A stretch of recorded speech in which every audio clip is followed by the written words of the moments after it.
Bonsoir à vous tous. Est-ce que vous m'entendez bien comme ça? Ah.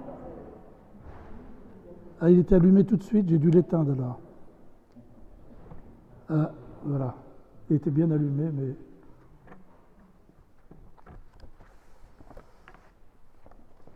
Voilà, je suis un peu impressionné de voir, et c'est un beau signe pour notre paroisse, et peut-être plus largement, de voir autant de personnes fidèles qui sont intéressées par l'école d'oraison. Si j'ai bien compris, et puis le Père Dominique vient de le rappeler, c'est la 3e rencontre de cette école d'oraison. Il y en a encore 2 autres, je crois, après.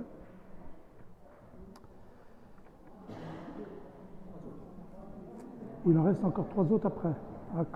D'accord. Donc on n'en est qu'à la moitié, à la fin de la première moitié. Je vous préviens aussi, je ne suis pas un spécialiste pour parler de l'oraison. J'ai animé une retraite avec les équipes Notre-Dame l'année dernière sur ce thème-là. Donc j'avais un petit peu travaillé. Grâce à vous, j'ai encore un peu plus travaillé.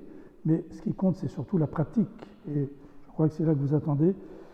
Et donc, je vais sans doute pas vous apprendre beaucoup de choses nouvelles sur l'oraison, mais plutôt vous partager mon expérience en rappelant quand même un certain nombre de choses qui ont été dites, qui ont été écrites au fil de l'histoire sur l'oraison. Donc, on m'a demandé de prolonger cette école d'oraison avec cette nouvelle approche en réfléchissant avec vous ce soir pour voir comment prier de tout son être. Est-ce qu'on peut prier sans son être?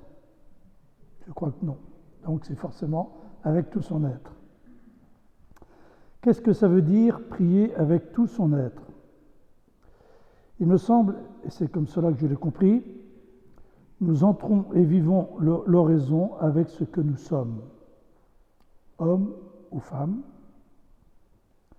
jeunes ou aînés, laïcs, célibataires ou mariés, consacrés, religieux ou religieuses, contemplatifs ou apostoliques, diacres ou prêtres, etc. Et on peut même rajouter ce qui révèle le tempérament de chacun, sa sensibilité, plutôt dans l'action ou la contemplation, et bien sûr aussi avec nos occupations, nos préoccupations, nos missions, nos responsabilités, etc.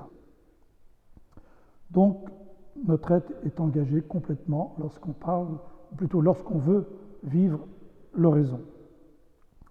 Alors, dans un premier temps, je voudrais rappeler quelques réflexions sur ce qu'est l'oraison,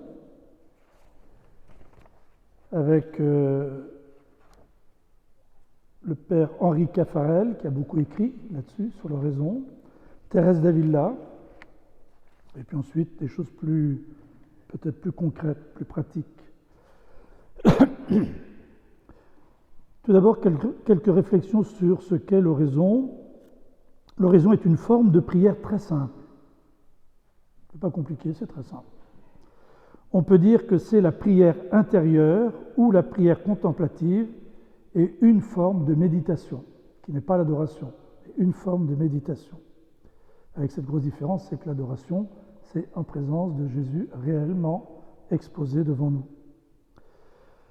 C'est un mot très utilisé par Jean de la Croix et Thérèse d'Avila, puis par la tradition chrétienne. Et c'est une forme de prière dans laquelle on cherche à vivre une intimité avec le Christ, à entrer vraiment dans l'intimité du Christ, dans le silence bien sûr.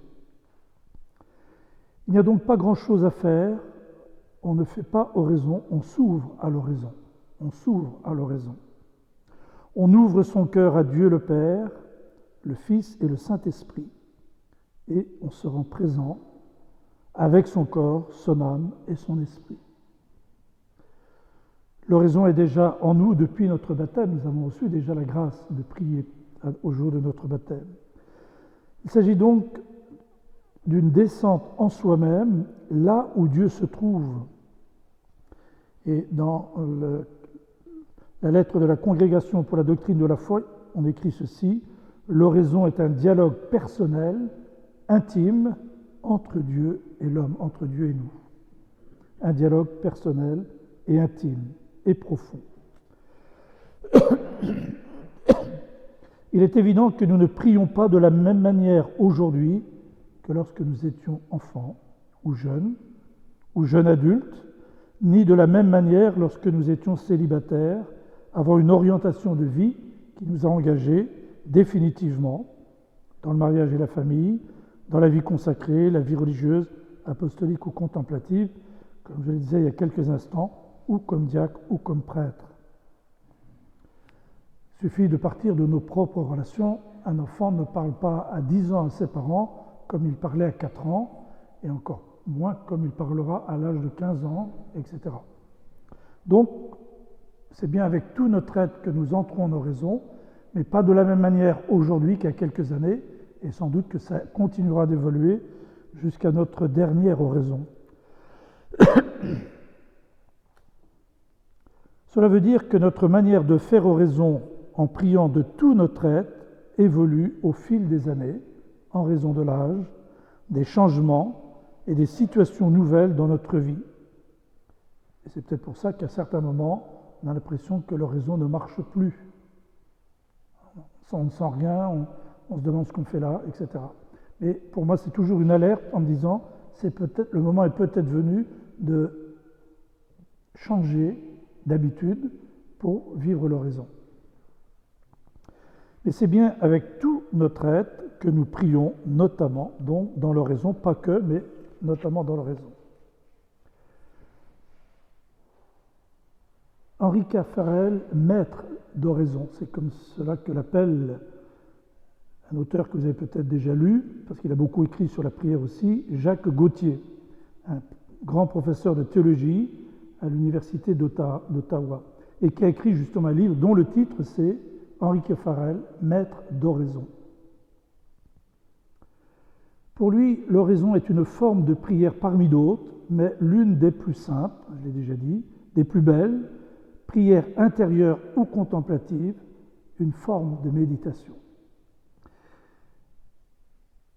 À propos de Henri Caffarel, Jacques Gauthier écrit à ce propos, « Dans l'oraison se trouve le secret d'une vie heureuse. Dans l'oraison se trouve le secret d'une vie heureuse. Féconde, pleine, nous devons nous alimenter de Dieu par l'oraison avant de nous lancer dans notre mission apostolique.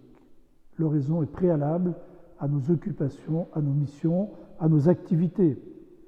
C'est important d'en prendre conscience parce que souvent on a l'impression d'être pris par le temps et donc de ne plus avoir assez de temps pour l'oraison. Il faut mettre l'oraison à sa juste place, c'est-à-dire avant toute autre activité, puisque l'oraison nourrit notre travail et en particulier notre mission apostolique. Pour le père Henri Caffarel, l'oraison, je le cite, est une rencontre, un échange d'amour entre Dieu et l'homme, une activité à deux dont le principal acteur, bien sûr, c'est Dieu, Père, Fils et Saint-Esprit. Lorsque nous allons à l'oraison, il nous faut donc avoir la conviction inébranlable que Dieu est là,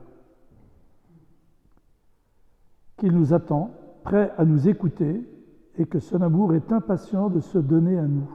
Dieu est là, prêt à nous écouter et impatient de se donner à nous. Nous sommes devant lui avec tout notre être, nos préoccupations du moment, nos joies, nos soucis, nos difficultés, plus ou moins prêts selon notre disposition du moment et notre état d'âme à nous offrir à lui pour qu'il puisse accomplir en nous son œuvre. Voilà. Et on n'a pas toujours les mêmes dispositions. C'est toujours le même être qui veut entrer en oraison, mais nous ne sommes pas toujours dans les mêmes conditions. Et quelquefois, justement, il faut se préparer avant d'arriver à l'oraison. Par exemple, il faut éteindre les radios. Voilà, c'est une chose parmi d'autres. Hein. Mais déjà, se préparer à entrer dans le silence. Parce qu'on ne passe pas d'une activité où on est en conversation avec d'autres, etc., à une activité comme l'oraison où on veut entrer dans le silence. Il faut se donner ce moyen-là. Si l'oraison relève de la volonté, elle est de l'ordre du combat spirituel. Comme Jacob avec l'ange, où nous laissons Dieu triompher en nous. Il faut s'abandonner et laisser le Seigneur faire son œuvre en nous. C'est lui qui nous travaille. Alors que quelquefois, nous voulons dépenser notre énergie pour être bien dans la raison, pour bien ressentir ce qui va se passer, etc. Il faut se remettre entre les mains du Seigneur et le laisser faire son œuvre en nous. Être seul devant Dieu pour se recentrer sur lui, cela ne va pas de soi. Tellement nous sommes pris par nos agendas, par nos activités, par le souci de bien faire ceci, de bien faire cela, de bien remplir notre devoir d'État, etc. Il faut se désencombrer pour être vraiment disponible à l'œuvre que le Seigneur veut réaliser en nous. Être seul devant Dieu pour se recentrer en lui, il ne s'agit pas tant de lâcher prise, comme dans un effort illusoire de notre part, mais de s'abandonner à Dieu afin de nous recentrer en sa présence aimante. S'abandonner entre les mains du Seigneur et nous recentrer sur sa présence. Il est là pour nous, nous sommes là pour lui, mais lui, il est déjà là pour nous.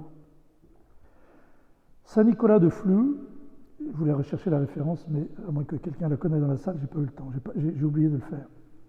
Il peut, je le cite, « Il peut se faire qu'on aille à la prière comme à la danse. Il peut se faire qu'on aille à la prière comme au combat. L'important, c'est d'y aller et de durer. Sans faire de grands efforts, si ce n'est de laisser Dieu vaincre nos résistances en misant sur nos faiblesses. » Je rappelle ce qu'écrit l'apôtre Paul, « Ma faiblesse, c'est ma force. » Voilà. Eh bien, l'oraison ne nous demande pas de grands efforts. En tous les cas, ne mettons pas toutes nos énergies à faire tel ou tel effort pour bien vivre notre raison. Il faut se demander au Seigneur de vaincre nos résistances et lui offrir finalement notre fragilité, nos faiblesses, et chacun connaît les siennes.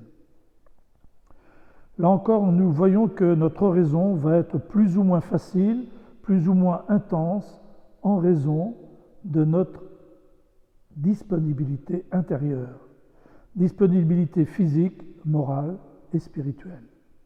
Et ça se prépare. Thérèse d'Avila, qui a vécu au XVIe siècle, Thérèse d'Avila est l'une des premières à avoir parlé d'oraison. Elle a beaucoup développé la pédagogie de l'oraison, mais la prière intérieure a toujours existé. Les pères de l'Église, Cassien et saint Augustin, disaient à ce propos « Vouloir prier, c'est déjà prier ». D'où l'importance de se préparer. De se préparer à vouloir prier, à vouloir faire oraison. Vouloir prier, c'est déjà prier. C'est déjà une prière. Quand il parlait de prière, il parlait de la prière intérieure. Thérèse d'Avila a analysé, en particulier, les différentes étapes de la prière. Mais l'oraison, c'est tout simple, disait-elle aussi. Même si après, vous savez, il y a tout le château là, qui permet de monter. Je ne suis pas entré dans ces considérations parce qu'il faut beaucoup de temps aussi. Mais vous pourrez lire de Sainte Thérèse d'Avila, vous pouvez puiser vraiment de bonne manière d'entrer et de vivre l'oraison. L'oraison est tout simple. C'est fermer les yeux, descendre dans son cœur et dire au Seigneur qu'on l'aime. Et même le répéter lentement. Fermer les yeux, descendre dans son cœur, dire au Seigneur qu'on l'aime. Tout le monde peut le faire, et ça, tout le monde peut le faire, c'est simple. En prenant 5 minutes, ou 10 minutes, ou 1 heure, ou plus longtemps, pourquoi pas. Chacun selon son être, chacun selon ses dispositions. Et ce qui est le temps nécessaire à une période de la vie peut évoluer aussi au cours des années. L'important est de prendre la décision de vivre ce temps-là chaque jour. Voilà. C'est une bonne habitude que de faire oraison chaque jour, au rythme qui est propre à chacun, bien sûr. Le matin semble un bon moment, car la prière féconde la journée. Mais il y en a qui disent, pour moi c'est plutôt le soir, mais le matin est un bon moment parce que c'est ce qui va orienter notre journée, c'est ce qui va féconder ce que nous allons vivre tout au long de la journée. La question est comment trouver son cœur profond et comment y descendre. Comment trouver son cœur profond et comment y descendre. Descendre en soi-même pour retrouver celui qui nous y attend. Pour retrouver le Seigneur qui nous donne rendez-vous là, au plus profond de nous-mêmes, pour ce temps qu'on veut lui donner. On peut commencer l'oraison d'ailleurs en offrant tout simplement ce temps-là qu'on a choisi, 10 minutes, un quart d'heure, 20 minutes, peu importe, mais de dire au Seigneur, voilà, je te donne ce temps-là. Quoi qu'il advienne, quoi qu'il se passe, je te donne ce temps que tu me donnes d'ailleurs, parce que le temps nous est donné, toujours. C'est un cadeau du ciel. Il existe différentes techniques, comme répéter le nom de Jésus, ou bien très lentement dire un Notre Père ou autre prière. Alors le silence peut descendre en nous et on peut dire « Seigneur, je crois que tu es là. Merci pour ta présence. Merci de me donner d'être là avec toi. » C'est aussi une question de volonté, car l'oraison est un choix que l'on fait, un temps gratuit que l'on offre à Dieu, je viens de le dire précédemment, d'où l'importance de cette disposition intérieure de tout son être. Voilà.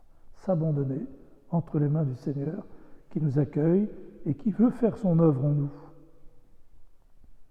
Ce n'est pas nous qui allons faire les choses pour lui, nous venons devant lui en nous remettant entre ses mains, devant lui, dans le silence, pour que lui fasse son œuvre.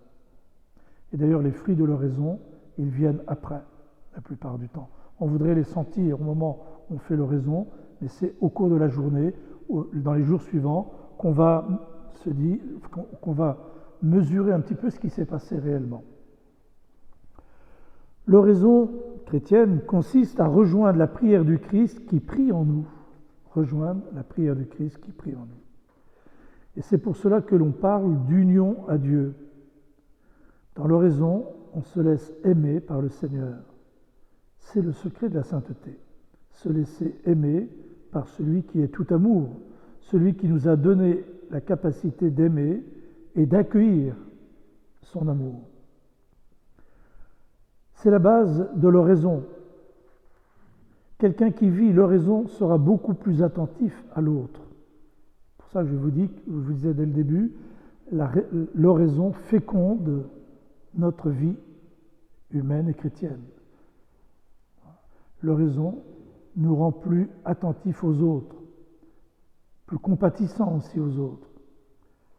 Dans la vie avec Dieu, il y a une intimité qui n'existerait pas si on ne prenait pas ce temps là où l'on est, tout simplement présent à la présence. Écrit Sainte Thérèse d'Avila, être présent à celui qui est présent.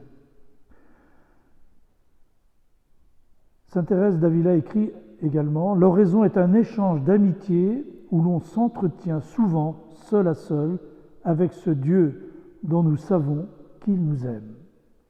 Nous le savons, mais nous avons besoin de ce temps de silence, de ce temps de prière, de ce temps de présence à sa présence pour grandir dans cet amour de Dieu pour nous. Henri Caffarel a contribué, lui, à développer l'oraison, en particulier dans les couples, avec le devoir de s'asseoir que pratiquent les équipiers des équipes Notre-Dame. Devoir de s'asseoir, c'est, pour ceux qui ne connaissent pas, une fois par mois, le couple s'assoit autour d'une table, commence par prier, puis ensuite, ils se disent ce que chacun a envie de dire à l'autre et ce que chacun a envie d'écouter de l'autre. C'est un peu une relecture de ce qui se vit, de ce qu'ils vivent, mais en se confiant sous le regard de Dieu. C'est le devoir de s'asseoir, c'est sous le regard du Seigneur. Et donc, c'est le Père Caffarel qui a proposé, qui a mis en place ce devoir de s'asseoir dans les couples, qui est vraiment un temps d'échange, un temps d'écoute, un temps de rencontre intense où ils vont pouvoir se dire librement ce qu'ils vivent, ce qui les rend heureux, ou quelquefois ce qui est plus difficile, plus pesant. Le couple s'assoit devant Dieu, le temps d'oraison est personnel à chacun, mais il enrichit la vie du couple. Le temps d'oraison est personnel, mais ils peuvent le vivre ensemble. Et en tous les cas, ce que chacun vit de son côté va enrichir la vie du couple, homme ou femme, mais aussi comme une âme, comme un compagnon d'éternité. Ce n'est pas simplement le conjoint, c'est plus qu'un conjoint. Évidemment, ça c'est les fruits de l'oraison, et puis les fruits bien sûr du devoir de s'asseoir au bout d'un certain nombre de pratiques dans le couple.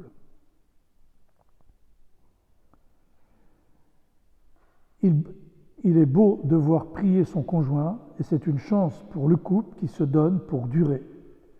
Et l'oraison, la prière d'oraison, ce devoir de s'asseoir également, qui est fait aussi avec l'oraison, va leur permettre de durer malgré la routine des années, malgré l'âge, malgré les difficultés, etc. Il y a un bon choix à faire, une décision intérieure, une intention du cœur pour vivre cette union et grandir dans cette union à Dieu. Il faut le voir aussi comme une progression. Ce ne sera pas toujours au même niveau. Il va y avoir des temps d'oraison qui vont être plus intenses que d'autres, mais c'est au fil des oraisons, au fil des années où on pratique l'oraison, qu'on en perçoit les fruits, qu'on en perçoit l'intensité qui finalement nous transforme progressivement. Un choix personnel à faire pour passer un peu de temps avec le Seigneur, par exemple, aussi, en relisant l'évangile du jour, en prenant un peu de temps de silence, en écoutant de la musique qui prépare aussi à l'oraison, en prenant le temps d'évoquer devant le Seigneur aussi ce qui nous rend heureux ou ce qui est plus difficile à vivre. En se nourrissant bien sûr de la parole de Dieu, j'aurais dû commencer par là d'ailleurs, en se nourrissant de la parole de Dieu, parce que c'est sa parole, c'est ce que le Seigneur nous dit et qui nourrit notre vie et qui nous façonne au fil des oraisons. Puisque le Seigneur vit en nous, au plus profond de notre cœur, on peut donc le rencontrer partout et en s'y engageant corps et âme. C'est pas s'évader de soi-même, c'est bien tout notre être qui entre en oraison. L'oraison est facile à vivre car c'est essentiellement cette relation d'amour au fil des jours, au fil des années, qui va nous façonner, qui va nous transformer et qui va produire des fruits dans notre vie personnelle et notre vie avec les autres. Pour Jacques Gautier, faire oraison, c'est parler à Dieu, l'écouter et même entrer en conversation avec Dieu. Il a des choses à nous dire, il faut l'écouter. Nous avons des choses à lui dire et il nous écoute. Pour commencer l'oraison, Seigneur, ton serviteur écoute. Attention, Dieu ne répond ni par courriel, ni par une voix, mais plutôt par une paix intérieure qui nous saisit, qui nous envahit. Vous avez peut-être fait cette expérience-là. Même si l'on ne ressent rien, il se passe toujours quelque chose. Puisqu'on descend en soi, qu'il est là, il y a toujours les fruits de l'oraison. Encore une fois, même si on ne les perçoit pas immédiatement, c'est dans la suite, dans nos activités, dans nos rencontres, dans ce que nous avons à vivre et à faire, qu'on va mesurer un peu ce qu'on devient grâce à l'oraison, grâce au temps gratuitement donné pour le Seigneur. À l'école de l'oraison, pour apprendre à vivre en présence de Dieu, il faut vouloir vivre cette présence, la désirer, faire une place au Seigneur dans notre vie, dans notre journée. Et d'une manière régulière. L'oraison, ce n'est pas une option selon le temps qu'on a.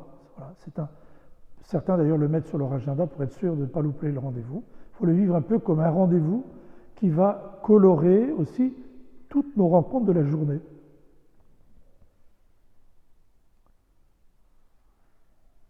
Vivre en présence de Dieu demande du temps, de la patience et surtout de l'humilité. Nous y venons avec nos fragilités. Comme disait frère Laurent de la Résurrection, un frère convers des Carmes d'Échaud du XVIIe siècle, je le cite, « Il faut une grande fidélité à la pratique de cette présence et au regard intérieur de Dieu en nous, qu'on doit toujours faire doucement, humblement et amoureusement, sans se laisser aller à aucun trouble ou inquiétude.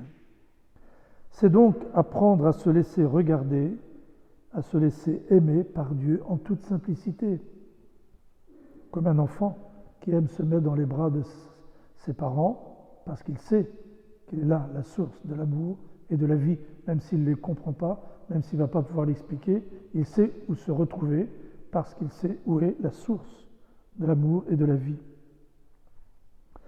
Avec ce que nous sommes, nos qualités, nos défauts, nos talents, nos fragilités, nos humeurs, voilà, nos impatiences, être tels que nous sommes.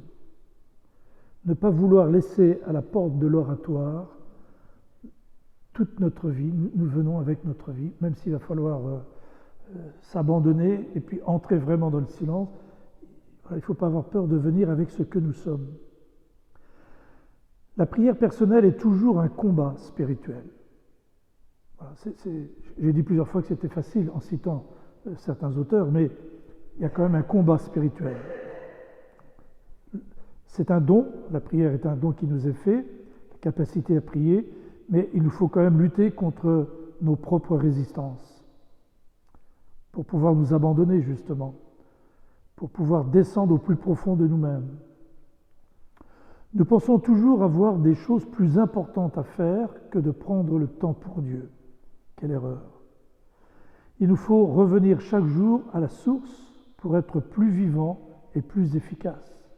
Revenir à la source, là où nous puisons finalement notre force, notre patience, la paix que nous voulons rayonner dans toute notre vie, et finalement être plus efficaces aussi dans nos missions, dans notre devoir d'État, dans ce que nous avons à faire. La qualité de notre vie de prière dépendra de notre fidélité au quotidien. L'amour ne se dit que par des actes d'amour. Choisir de prier même si je ne sens rien ou même si je suis très occupé. Rappelez-vous ce que disait la réponse de Mère Teresa aux sœurs qui venaient l'alerter en disant « Il y a tellement de monde qu'il faut qu'on diminue le temps de prière ». Sa réponse a été de dire « Il faut qu'on l'augmente pour être encore plus disponible à ceux qui viennent et qui ont besoin de nous ». Il est bon de se le rappeler de temps en temps, tellement le rythme de nos vies sont chargés et que notre rythme est souvent, très, très oppressant.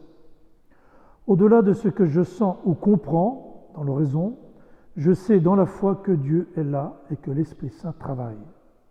C'est là, essentiellement, que l'Esprit Saint nous travaille au plus profond de nous-mêmes. Il travaille dans notre cœur. Il nous faut donc choisir de nous fixer ce temps et de demeurer par amour auprès du Seigneur. Demeurer par amour auprès du Seigneur. Même si nous avons l'impression de ne rien faire, même si nous avons l'impression quelquefois même de nous ennuyer ou d'être au bord du sommeil. Mais là encore, vous connaissez le psaume, le Seigneur comble son bien-aimé quand il dort. Il ne faut pas venir à l'oraison pour évidemment récupérer le sommeil qu'on n'a pas eu avant. Ce n'est pas le lieu, ça peut arriver. L'oraison nous ouvre à un chemin de joie et de liberté. C'est aussi en se donnant, en s'abandonnant entre les mains du Seigneur, dans ce temps-là, qu'on grandit en liberté. Pour Sainte Thérèse d'Avila, c'est le Christ Jésus qui doit être le centre de notre vie de tous les jours, et donc à commencer dans ce temps de la prière qu'est l'oraison. Sinon, je risque de tomber dans le monologue, je m'écoute parler quand je parle avec les autres, et puis finalement je ne suis pas à l'écoute de celui qui me parle, notamment dans ce temps favorable pour l'oraison. Dans la prière, j'apprends à écouter ce que le Seigneur veut me dire en laissant résonner en moi sa parole. D'où l'importance quand même d'utiliser beaucoup la parole de Dieu, et prioritairement la parole de Dieu dans l'oraison. Je vois comment le Seigneur me visite dans les événements de ma vie et par sa parole, il m'éclaire. Je prends aussi la parole pour confier au Seigneur ce que je vis de joyeux ou de douloureux, de facile ou de plus difficile dans ma vie de tous les jours. Cette prière est bien un dialogue amical qui doit laisser aussi une place au silence. Il ne faut pas vouloir combler toujours les silences. Il faut savoir profiter du silence. Écouter même le silence. Quand j'accueille des enfants dans une église, vous savez comment ils rentrent généralement. D'ailleurs, il n'y a pas que les enfants. Il n'y a pas que les enfants. J'ai fait une sépulture il y a quelques jours où j'ai été obligé de dire il vaudrait mieux quand même qu'on garde le silence pour permettre au moins à ceux qui veulent prier de pouvoir prier. Mais il a fallu le répéter 2 fois parce qu'ils parlaient trop fort, ils n'entendaient pas. Voilà, donc je crois que je ferai l'expérience un de ces jours, mais j'ai dit aux enfants, maintenant on va écouter le silence.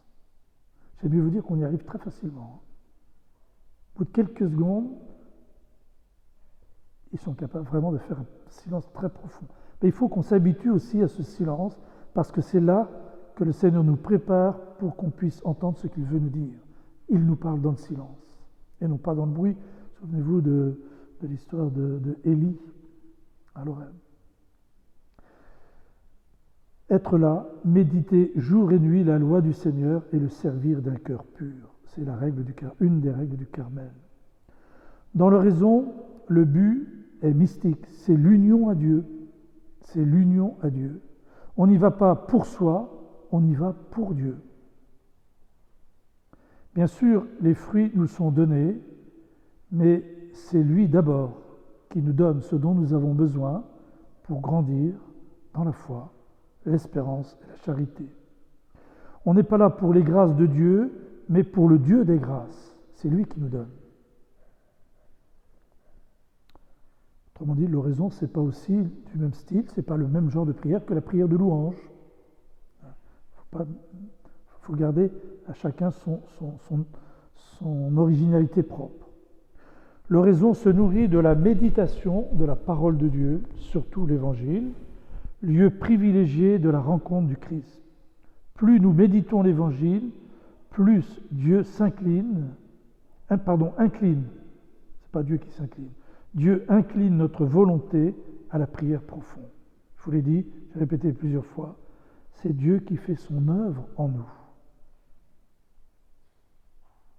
Donc il ne faut pas dépenser son énergie pour se tordre dans tous les sens, pour être comme il faut pour l'oraison. Il faut s'abandonner, c'est lui qui fait son travail, avec l'Esprit Saint bien sûr. Sa parole épouse notre silence, même s'il est inquiet ou tapageur, c'est sa parole qui épouse notre silence. Dans le catéchisme de l'Église catholique, au numéro 2654, cherchez en lisant et vous trouverez en méditant. Frappez en priant et il vous sera ouvert par la contemplation. Donc ça reprend ce qu'on entend aussi dans l'Évangile. Cherchez, vous trouverez. Frappez, on vous ouvrira. Cherchez en lisant et vous trouverez en méditant. Frappez en priant et il vous sera ouvert par la contemplation. Voilà une bonne règle intéressante pour l'oraison. Comme je vous l'ai déjà dit, on entre et on vit l'oraison avec tout son être. Vous êtes à l'école de l'oraison, mais l'oraison est une école permanente de vie pour la prière. Une école de vie qui produit la paix, le calme, la maîtrise de soi, plus de compassion envers les autres. On regarde les gens d'une manière nouvelle quand on prend le temps de se laisser regarder par le Seigneur. On ressent le besoin de vivre dans la louange. La louange vient après. La patience est aussi un des fruits de l'oraison. Oui, l'oraison est une école de vie, mais une école permanente, jusqu'à notre dernière oraison. Une école qui nous permet de vivre en accueillant les grâces que le Seigneur nous donne, les grâces... J'oublie le nom maintenant, quand il nous donne ce dont nous avons besoin. De la grâce d'État, non? Si, c'est ça, oui. Grâce d'État. Il nous donne ce dont nous avons besoin lorsque nous nous mettons en sa présence, lorsque nous sommes dans le silence et que nous le rejoignons au plus profond de nous-mêmes. Que faut-il faire pour faire oraison du silence, du temps d'abord, du silence, entrer dans une église ou dans un autre lieu, dans un oratoire ou peut-être un lieu qu'on a aménagé chez soi-même.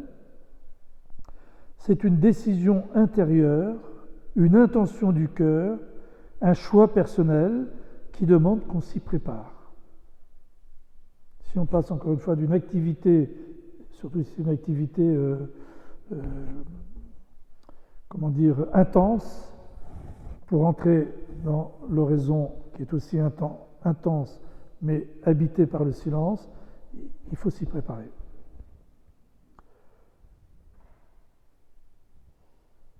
On peut se lever plus tôt pour passer un peu de temps. Je connais j'en suis témoin puisque j'accompagne une équipe Notre-Dame, où ils se donnent du temps souvent très tôt le matin avant de partir au travail pour relire l'évangile du jour, prendre un temps de silence, s'en remettre au Seigneur, prier pour ceux qu'on va rencontrer, prier en offrant le travail qu'on aura à faire, etc.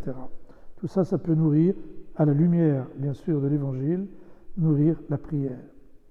Le Seigneur vit en nous, au plus profond de notre cœur, donc on peut aussi le rencontrer partout. Et notamment dans les lieux, même quand on est dans la voiture, plutôt que de râler devant celui qui est devant nous, on peut commencer à prier. C'est ce que je pratique, mais pour être plus patient. L'oraison facile à vivre, pas facile à expliquer, parce que c'est essentiellement une relation d'amour qui n'est pas figée, mais une relation d'amour qui nous fait vivre chaque jour, voilà, et encore une fois, en évoluant tout au long de notre vie. Je rappelle les fruits de l'oraison pour terminer, parce que les fruits de l'oraison ont un impact justement sur notre être. Le début, c'était prier avec tout son être, mais finalement, la prière d'oraison nous transforme notre être. La paix, le calme, la maîtrise de soi, la compassion, un regard nouveau sur les gens, la patience, etc. À chacun d'allonger cette liste. L'oraison est une école de vie et je termine en vous rappelant ce que nous avons entendu dans l'évangile du mercredi décembre. Toi, quand tu pries, retire-toi dans la pièce la plus retirée, ferme la porte et prie ton Père qui est présent dans le secret. Ton Père qui voit dans le secret te le rendra. Amen.